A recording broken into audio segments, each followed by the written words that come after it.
Bonsoir à toutes et tous, bonsoir à tout le monde. Nous sommes dans notre direct questions-réponses. Père Céleste, nous te bénissons pour ce direct. Prends le contrôle total de ce direct au nom puissant de Jésus. Merci parce que tu vas combler tes enfants, Seigneur.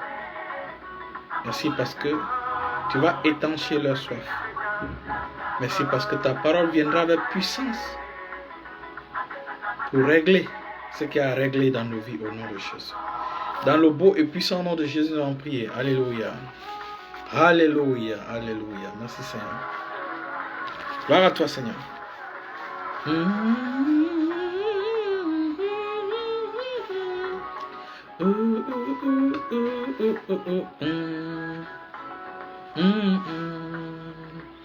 Il enlève la honte, le Dieu du ciel, il agira dans ma vie. Il enlève la honte, le Dieu du ciel, il agira en son temps.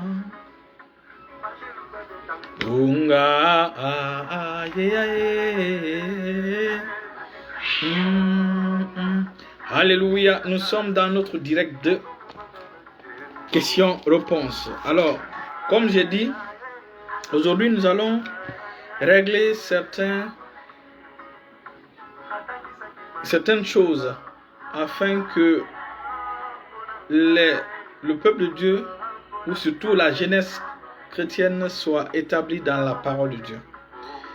Aujourd'hui et partout ailleurs, il y a des enseignements sur le mariage, les fiançailles, qui traînent par-ci par-là et qui apportent la confusion au milieu des enfants de Dieu.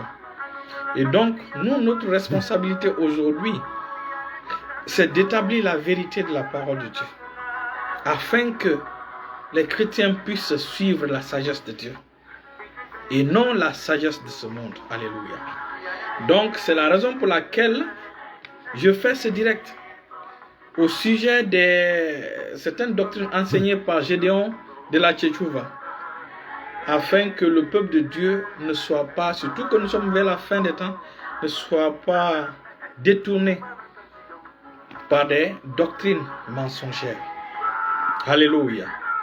Ce qu'il faut comprendre, c'est que Dieu nous dit, dans Proverbe chapitre 8, le verset 33, il dit d'écouter ses conseils et de ne pas rejeter la sagesse, son enseignement. Si vous rejetez la sagesse de Dieu et vous suivez votre sagesse, l'Éternel vous laissera faire ce que vous voulez. Mais la sagesse de ce monde ne vous mènera pas loin. Et donc, il est important pour nous, enfants de Dieu aujourd'hui, de revenir sur la sagesse de Dieu. Puisque Gédéon de la Tchétchouva prend nombre, Deutéronome chapitre 22 pour pouvoir enseigner ces mensonges, je voulais établir ce que la Bible dit au sujet du mariage, avant le mariage et après le mariage. C'est-à-dire que la période de fiançailles, avant les fiançailles, la période de fiançailles, le jour des noces et surtout la nuit de noces. La nuit de noces. Parce que c'est capital. Il faut que la sagesse de Dieu revienne dans le monde chrétien au sujet du mariage et au sujet du nombre de personnes dans un couple. Et d'ailleurs, quand on parle de couple, le mot couple déjà veut dire deux personnes. Ça, c'est le français. Couple veut dire deux. Alléluia. Bonsoir à toutes et tous. Alléluia. Donc, il est important aujourd'hui, je ne vais pas prêcher. Aujourd'hui, je ne vais pas prêcher. Aujourd'hui, je vais enseigner. Voilà, il y a une différence entre prêcher et enseigner. Et suivez, vous allez comprendre la différence entre prêcher et enseigner. Vous savez, ça fait partie des dons que Christ a fait, que le Fils a fait. Il y a les dons du Père, il y a les dons du Fils, il y a les dons du Saint-Esprit. Les dons du Fils sont les dons du ministère. Il a donné les uns les apôtres, les autres les prophètes, les autres les évangélistes, les autres les pasteurs, les autres les docteurs. Vous voyez les 5 dons du ministère. Donc aujourd'hui, nous allons enseigner la sagesse de Dieu. Allons-y dans Deutéronome chapitre 22. Il y a Diak Mark qui est avec nous, qui a posé une question. Alléluia. Diak Mark est avec nous. Nous allons partir dans Nombre chapitre 22 et nous allons établir les choses telles que Dieu les voyait. Nombre chapitre 22. Bienvenue mon fils Raphaël Yaradeno. Alléluia. Donc dans Nombre chapitre 22, lorsque vous voyez dans la Bible, Dieu dit si il donne les conditions, généralement, la norme, lorsqu'il donne les conditions et il donne les conséquences, c'est que la norme, on n'a pas respecté la norme. La première des choses, c'est quoi? Ce qu'il faut retenir, c'est qu'une jeune fille en Israël n'était jamais mariée sans être vierge. Jamais. C'est la première des choses. Donc 99% des vierges, des jeunes filles en Israël allaient au mariage vierge. Donc, c'est les si là viennent dans le cas des 1%. Si on parle d'adultère, tout le monde n'était pas adultère dans Israël. Donc, les conditions de commettre l'adultère venaient pour les 1% ou 2% du peuple d'Israël qui faisait l'adultère. Donc, lorsque vous comprenez cela, ça veut dire que quand Dieu donne le si, c'est une anomalie. Maintenant, comment les choses se passaient? C'est ce que nous allons voir avant maintenant de donner les anomalies. Alléluia. Voici ce qui se passait. Vous savez, le mariage, ce n'est pas l'échange de bagues. Le mariage n'a rien à voir avec l'échange de bagues. Le mariage, selon Dieu, c'est une alliance de sang. C'est une alliance de sang entre un homme et une femme. Voilà pourquoi le jour où les deux doivent consommer le mariage, il fallait qu'il y ait le sang qui se verse. C'est-à-dire que l'hymen se déchire, le sang se verse sur l'homme et le sang se verse sur la femme. Voilà comment Dieu signait l'alliance. Quand vous voyez tout au long de la Bible, le sang est critique aux yeux de Dieu. C'est la raison pour laquelle un homme et un homme ne peuvent pas consommer le mariage. Parce qu'il n'y a pas de sang. Une femme et une femme ne peuvent pas consommer le mariage parce qu'il n'y a pas de sang. C'est seul un homme et une femme. Et donc, quand celui qui a créé la femme, le créateur de la femme, toutes les femmes qu'il a créées, toutes ces femmes-là venaient vierges. Toutes. Et c'est ce qui continue aujourd'hui. Toutes les filles naissent vierges. C'est comme ça Dieu a fait. Pour que le jour de la nuit de noces, pour que cette alliance soit signée, qui est la rupture de l'hymen, afin que le sang se verse. Voilà comment Dieu signait l'alliance du mariage. Donc le mariage, selon Dieu, n'est pas échange d'alliance ou échange de vœux ou quelque chose comme ça. C'était l'alliance de sang. C'est la raison pour laquelle c'est la raison pour laquelle les gens devaient garder leur fille vierge. Et après le mariage, c'est-à-dire que toutes celles qui prétendaient au mariage devaient être sûres et certaines, taper leur poitrine qu'elles sont vierges. Parce qu'une fille non vierge qui s'engageait dans le processus de mariage en Israël allait au péril et au risque de sa vie. Pourquoi? Parce que la nuit de noces, voilà comment ça se passait la nuit de noces.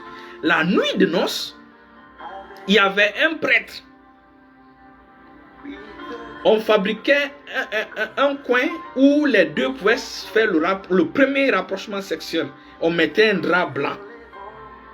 Donc, le prêtre était devant la porte. Vous savez, en ce moment, ils habitaient sous les tentes. Donc, on mettait une tente pour eux, spécialement pour la nuit de noces. Et le prêtre était arrêté. Il y a la famille de la fille et la famille du mari, du monsieur qui étaient aussi arrêtés. Et aussi il y a les représentants du peuple. Parce que tout le peuple ne pouvait pas venir. Ils sont nombreux. Donc il y avait des représentants du peuple qui formaient le peuple. Ils étaient là avec les cailloux dans la main. Et donc, le prêtre était là devant la tente. Dès que les deux se connaissaient sexuellement, c'est le drap que le monsieur venait donner au prêtre. Et le prêtre dévoilait comme ça devant l'assemblée. Et lorsque l'assemblée voyait la tache de sang là-dessus, la fille était donc honorée. Donc on ne lapidait pas la fille. La fille, ça prouvait que la fille était vraiment vierge. Elle est allée sur son mari vierge. Et donc ce drap-là, on donnait au papa ou à la maman, c'est-à-dire au papa de la fille. Papa et maman prenaient ce drap-là pour garder dans le cas où il y aurait un problème, pour que ce drap-là serve de témoignage. Voilà comment le mariage se faisait au temps de Moïse, sous la loi. Vous vous rappelez, lorsque Marie et Joseph devaient se marier, ils étaient fiancés. Joseph a retrouvé, allons voir, Joseph a vu que Marie était enceinte. Il a voulu rompre secrètement parce que ce n'était pas sa grossesse. Donc, pour vous dire que la virginité était capitale, était le signe. Et la sexualité était seulement pour les mariés. Voilà. Le premier mariage était rompu. Pourquoi? Parce que il a coupé autre alliance. C'est la même chose pour l'ancienne alliance et la nouvelle alliance, l'Ancien Testament et le Nouveau Testament. L'Ancien Testament a été scellé par l'alliance du sang des animaux. Et donc Dieu, pour changer d'alliance, pour quitter de l'ancienne à la nouvelle alliance, il a fallu le sang de Jésus pour que l'ancienne alliance soit le passé, pour que la nouvelle alliance soit la chose nouvelle. Donc on ne pouvait pas avoir deux alliances selon la loi de Moïse à la fois. La deuxième alliance mettait fin à la première alliance. Donc, selon Gédéon d'Adéchouva, on peut épouser deux femmes. Dans la nouvelle alliance, c'est faux. Pourquoi? Parce que lorsque tu épouses une femme, vous signez cette alliance de sang selon Dieu. Nous allons revenir à la nouvelle alliance. Pourquoi aujourd'hui la virginité, c'est parce que nous sommes des païens, nous sommes issus d'une communauté païenne. Donc, donc je vais revenir à cela. Mais il faut savoir ceci, lorsque un enfant, une fille chrétienne reçoit Christ, une personne reçoit Christ, elle a été déviergée, elle vient en Christ, elle vient en Christ, la Bible déclare que c'est une nouvelle créature, une nouvelle création. Donc, pour Dieu, la personne est vierge, spirituellement. Donc, cette personne-là qui est chrétienne ne doit pas tomber dans l'immoralité sexuelle, ne doit pas se lancer dans la fornication ou dans une vie de divorce. Elle doit se préserver jusqu'au jour du mariage. Le jeune aussi ne doit pas coucher avec d'autres femmes. Et aussi, la première nuit, selon Dieu, c'est lui-même spirituel qui est coupé. Donc voilà comment Dieu scelle. C'est la raison pour laquelle la sexualité est quelque chose de sacré.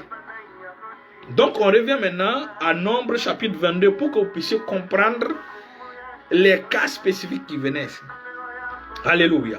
Je lis dans le nom de Jésus. On dit, une femme ne portera point. Voilà, Alors, si un homme qui a pris une femme qui est allée vers elle éprouve ensuite de l'aversion pour sa personne, vous voyez déjà, ça veut dire qu'ils sont mariés. S'il lui impute des choses criminelles et porte atteinte à sa réputation, parce que la réputation des vierges était très très capitale. C'était quelque chose de sérieux. en disant, cette femme, je me suis approché d'elle et je ne l'ai pas trouvée vierge. Donc c'est une accusation grave en Israël. Alors le père et la mère de la jeune femme prendront les signes de sa virginité et les produiront devant les anciens. Excusez, hein, c'est pourquoi, c'est l'une des raisons pour laquelle je n'ai pas commencé le direct à temps, parce que la connexion n'est pas bien, quoi. On a quelques problèmes de connexion. Donc le père de la jeune femme dira aux anciens, j'ai donné ma fille. Vous voyez? Donc, alors le père et la mère de la jeune femme prendront les signes de sa virginité et les produiront devant les anciens de la ville à la porte. Le père de la jeune femme dira aux anciens, j'ai donné ma fille pour femme à cet homme et il l'a prise en aversion. Il lui impute des choses criminelles. Je n'ai pas trouvé ta fille vierge. Or, voici les signes de la virginité de ma fille, et ils déploieront son vêtement devant les anciens de la ville. Vous voyez comment c'était critique, les vêtements de cette... Vous voyez? Donc, après cette nuit de noces, là, après cet acte sous la tente, on donnait le vêtement au prêtre, et le prêtre donnait aux parents de la fille. Donc, puisque le monsieur ne veut plus de cette fille, donc il provoque des accusations contre elle. Donc cet habit-là, les parents devaient garder soigneusement lorsqu'il y a un problème, qu'il y aurait un problème d'apporter. Donc c'est le cas qui est là. C'est le cas typique qui est là. Donc si vraiment la fille était vierge et ils ont apporté la preuve devant tout le monde, on a donné aux parents et que l'homme l'accuse, les parents de la fille apportaient cela. Et ainsi, voici, on dit, les anciens de la vie saisiront alors cet homme et le châtiront. Et parce qu'il a porté atteinte à la réputation d'une vierge d'Israël. Donc, une vierge, c'était vraiment quelque chose de sérieux. En fait, les Peuls gardent, c'est pourquoi j'aime beaucoup les Peuls. Les Peuls gardent encore cette tradition-là. Les Peuls gardent encore cette tradition-là. Les jeunes filles partent sur leur mari vierge. C'est l'une des raisons qu'ils partent jeunes. Vers 14 ans, 15 ans, 16 ans. Donc les Peuls vraiment gardent ce qui se passe. Ce sont les chrétiens qui ont banalisé ces choses. Et il faut que ces choses viennent. Et donc, les anciens de la ville le châtiront. Et parce qu'il a porté atteinte à la réputation d'une vierge d'Israël, ils le condamneront à une amende de 100 cycles d'argent qu'il donnera au père et de la jeune femme. Elle restera sa femme et il ne pourra pas la renvoyer tant qu'il vivra. Le mariage, c'était une alliance à vie. Il n'y avait pas possibilité de divorce. C'est pourquoi Jésus a dit sauf par infidélité. Alléluia. Maintenant, le cas où, mais si le fait est vrai, si la jeune femme ne s'est point trouvée vierge, on fera sortir la jeune femme à l'entrée de la maison de son père. Elle sera lapidée par les gens de la ville et elle mourra parce qu'elle a commis une infamie en Israël en se prostituant dans la maison de son père. Tu ôteras ainsi le mal du milieu de toi. Donc, lorsqu'une fille vierge, comme j'ai dit, 90%, 99% des femmes, des filles, jeunes filles partaient vierges. Maintenant, une fille qui veut être mariée et qu'elle n'est pas vierge, c'était risqué. Parce que lorsque la nuit de noces, lorsqu'on les amenait dans la tente et que le premier rapport sexuel se passait entre les deux, si le drap n'était pas souillé, on faisait sortir la fille et on la lapidait. Donc il fallait que le sang coule. Voilà comment ça se passait en Israël. C'est la raison pour laquelle Joseph, puisqu'il a vu que sa fiancée était enceinte, ne voulait pas déshonorer Marie, ne voulait pas déshonorer Marie publiquement. Allons-y lire. Parce que il avait ce droit. Vous savez, à l'époque, le cas de Joseph et Marie c'est comme si dans nos villages, lorsqu'un enfant naît, un monsieur vient dire, quand celle-là grandira, ce sera ma femme. C'était à peu près comme ça dans leur temps. Donc, c'est la raison pour laquelle, puisque Marie grandait, et donc elle avait choisi Marie. Maintenant, ils étaient en période, donc, jusqu'à ce que la fille arrive à un moment où elle peut aller sur son mari. Donc, les deux rentraient ils faisaient la cérémonie de fiançailles. Donc, les deux rentraient en fiançailles. Dans cette période de fiançailles, on le considérait comme son époux. Ou encore son futur époux. Voilà comment on les appelait. Jusqu'à ce que la cérémonie, les noces se passent avant qu'elle n'amène la fille, avant qu'il ne passe par cette cérémonie devant un prêtre et la communauté, avant qu'elle ne parte. Donc, Joseph maintenant, avant que les deux n'habitent ensemble, Marie est tombée enceinte. C'est ainsi que Joseph ne voulait pas qu'on lapide Marie. Joseph a voulu, nous allons en partie lire. Je lis dans le nom de Jésus, c'est Matthieu chapitre 1. À partir du verset 10, il dit, voici de quelle manière arriva la naissance de Jésus-Christ. Marie, sa mère, ayant été fiancée à Joseph, se trouva enceinte par la vertu du Saint-Esprit, avant qu'ils n'eussent habité ensemble. Donc, avant qu'ils ne se connaissent sexuellement, Marie était déjà enceinte. Et donc, voilà le problème. Donc, c'était un problème en Israël. C'est la raison pour laquelle j'ai dit 99% des filles étaient vierges. 1% seulement avaient ce problème. Soit on les violait, et si on les violait, ils ne pouvaient pas se marier. Sauf si celui qui l'a violé l'épouse. Ça, c'est un. Sauf celui qui l'a violé l'épouse. Si celui qui l'a violé, on ne trouvait pas, c'était difficile de l'épouser. Voilà pourquoi il y avait des prostituées en Israël. Voilà pourquoi il y avait ça, c'était l'une des sources de la des prostituées en Israël. Parce qu'elle a été dévergée. Or, la virginité est vraiment, c'est ce qu'il faut pour se marier. Donc, personne ne les mariait pas. Donc, elle devenait prostituée. Ou encore, si le monsieur le refusait, quelqu'un voulait d'elle malgré qu'elle n'était pas vierge, parce qu'on l'a violée. Là, on n'a pas trouvé. Là, il pouvait l'épouser sans qu'on ne passe par cette cérémonie, parce que les deux familles devaient être au courant. Donc, dans ce cas-là, la fiancée s'est trouvée enceinte avant qu'il ne parte chez son mari. Donc, il y a deux problèmes. Soit les deux ont violé. Donc, si les deux ont violé, les deux devaient être sanctionnés. Parce qu'ils ont eu les relations avant l'heure. Maintenant, si la femme avait trompé le monsieur devait dire publiquement pour ne pas qu'on dise que les deux étaient complices.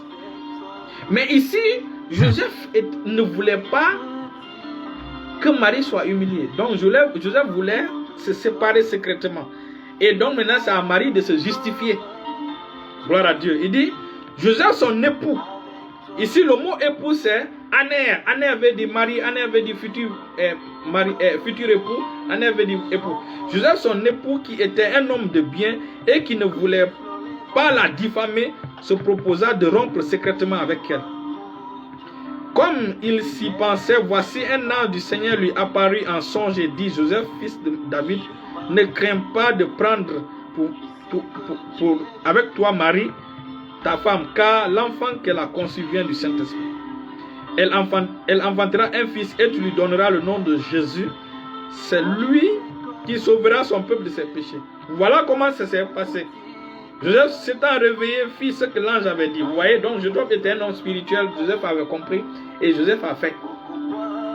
Maintenant, si c'était pas ce cas-là, c'était un cas, parce que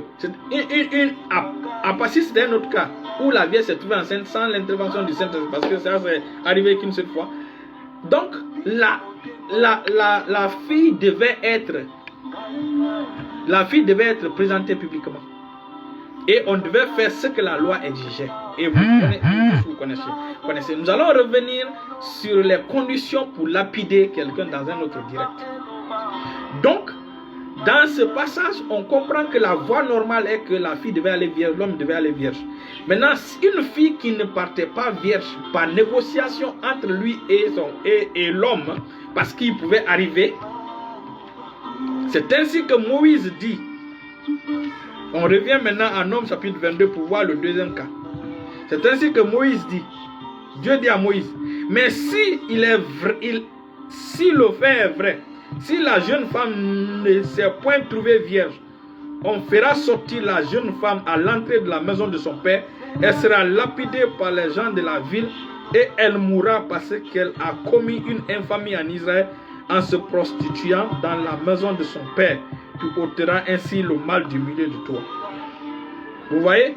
Donc, la virginité était capitale. Et comme je dis, et c'est là que je vais clore. Ça, c'est la première partie, je vais clore avec ça. La virginité, pourquoi la virginité? Parce que quand c'est Dieu qui a créé la femme. Dieu a envoyé la femme sur terre fermée, dans une boîte fermée. Donc, celui qui doit ouvrir la femme était son mari. C'est pourquoi il devait être le seul prêtre de cette femme, la famille. Et donc, toutes les femmes viennent vierges. Voilà comment le Créateur a fait pour que le mariage soit une alliance de sang et non de sang de bague. C'est pourquoi, pour vous dire combien de fois la virginité était importante en Israël. Et donc, cette virginité-là, c'était pour signer l'alliance de mariage aux yeux de Dieu. Parce que selon Dieu, l'alliance, ce n'est pas les bagues, c'était le jour lorsqu'il faisait, après l'avoir payé la dot, lorsqu'il faisait le rapprochement sexuel, le sang qui devait se mettre sur l'homme et sur la femme, c'est ce qui était le signe de leur alliance. Et l'alliance est éternelle. Voilà pourquoi, quand cela arrivait, Dieu cadenassait les deux. Les deux sont devenus un seul. Dieu les cadenassait. Et Dieu dit, ce que j'ai scellé, que personne ne rompt. Voilà comment ça se passait. Maintenant, si cet homme-là partait vers une autre femme, il rompt une nouvelle alliance avec cette femme-là en la divergeant. C'était le signe que c'était le signe de rupture de l'ancienne alliance avec l'autre femme. Donc, selon Dieu, on ne pouvait pas rompre deux alliances et que les deux alliances restent en vigueur. C'est pas possible. C'est la même chose comme l'ancienne et la nouvelle alliance. Dès que la nouvelle alliance a été rompue, a été scellée, l'ancienne alliance est devenue le passé. Il faut que ça soit clair. C'est pourquoi nous sommes maintenant dans l'ère de la nouvelle alliance. Donc on ne pouvait pas être participant de deux alliances à la fois.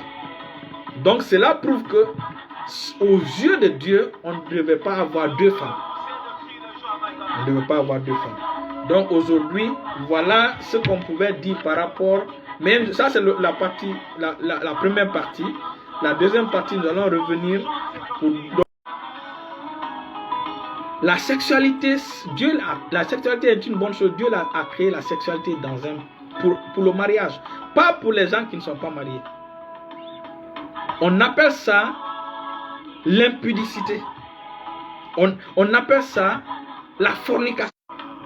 Merci, on est revenu. On appelle ça la fornication, on appelle ça l'impudicité. On a un problème de connexion aujourd'hui. Lorsque tu te trouves avec, parce que la Bible déclare en Genèse chapitre 2, le verset 25, il dit, l'homme et sa femme étaient tous deux nus et ils n'en avaient point honte. Donc ça veut dire que lorsque tu es dans une relation sexuelle avec quelqu'un et que tu ne peux pas te mettre nu devant lui, elle ne peut pas se mettre nue devant toi, et si elle est nue devant toi, elle a honte, tu es nu devant elle, la personne a honte, c'est que vous êtes dans une relation illicite. Vous êtes dans une relation illicite. Ça veut dire qu'on appelle ça le niveau de culpabilité. Toute relation que tu es là-dedans, et tu as peur, tu as honte, ce n'est pas une relation sainte. Ou encore tu te trouves à l'hôtel avec quelqu'un. Vous deux, vous êtes là, ou bien vous êtes dans une chambre, vous avez peur, vous voulez faire vite les choses. Ça veut dire que c'est une relation qui ne colle pas avec la parole de Dieu. Donc tu dois quitter cette relation. C'est la fornication, c'est soit l'adultère. C'est ceux qui sont dans l'adultère qui font ça. Parce que tu sais que tu n'es pas en sécurité, tu sais que tu es dans une chose qui n'est pas bien. Voilà pourquoi, quand tu couches avec cette femme-là, tu as peur. Quand tu couches avec cet homme-là, tu as peur. Tu ne peux pas te mettre nu, complètement nu devant lui sans avoir honte. Voilà comment on distingue les impudiques. Voilà comment on distingue les fornicateurs. Voilà comment on distingue les adultères. Si tu es dans de telles relations, mon frère, repens-toi. Si tu es dans de telles relations, ma soeur, repens-toi. Alléluia. Alléluia. C'est ça. Il faut que nous comprenions ces choses-là. Il faut que nous comprenions ces choses-là. La fornication, c'est ce qui fait... C'est pourquoi... C'est ce qui fait la différence entre une relation saine et une relation qui n'est pas saine. Quand on vous dit goûter d'abord avant, ça veut dire que ce n'est pas normal. Le jour où tu goûtes, selon Dieu, c'est ce jour-là tu rompes lui-même. C'est ce jour-là tu rompes lui-même. C'est ce jour-là l'alliance est scellée. Après avoir honoré les parents, bien sûr. Maintenant, si toi tu goûtes une fille, tu goûtes par-ci, tu goûtes par-là, c'est pas bien. Et je vais vous dire ceci. Jéricho a été détruit à cause de ce genre de choses. Parce que les murs de Jéricho, ils ont tourné les murs et faisaient des choses à l'intérieur qui n'étaient pas bien. Sodome et Gomorrhe ont été détruits comme ça. Si tu es dans de telles relations, tu te caches, tu le fais. Dieu a détruit Sodome et Gomorrhe, Dieu a détruit Jéricho, Dieu va te détruire. Ça c'est clair. C'est la raison pour laquelle, pendant qu'il est temps, il faut te repentir. Il faut te repentir. Et je donne ce conseil à nos sœurs, parce que je vais revenir sur ça. Il ne faut jamais épouser quelqu'un, tu vas dire que la personne va changer. C'est faux.